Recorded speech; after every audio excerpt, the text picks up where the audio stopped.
Napakasaya ang pagkakatanggap nila sa akin. Hindi ko alam na kalahati pala ng populasyon ng Mindanao ay nasa mga tribes, 50%. So yun nandito, about 40 tribes. Can you imagine that? Kaya pala, napaka-colorful, physically and otherwise. Tingnan mo naman ang kulay ng mga suot-suot nila. No? Makulay din ang kanilang buhay.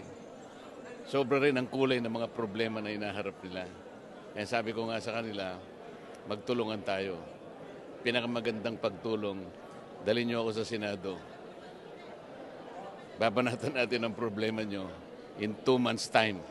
Sir, kung papalarin po tayo this coming election, what are your plans or your first 3 plans for the indigenous people, especially here in Mindanao? Unang-una kasi kailangan yung struggle nila doon. Inaalis kasi yung CADT, yung sinasabi, yung Certificate of Ancestral Domain Titles.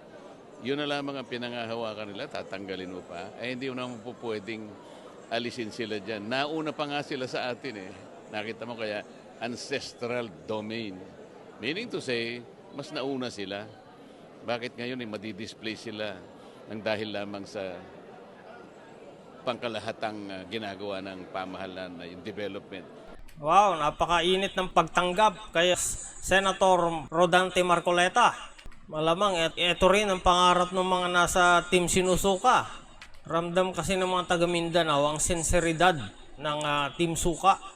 Suportahan po natin silang siyam at sana makarating silang lahat sa Senado.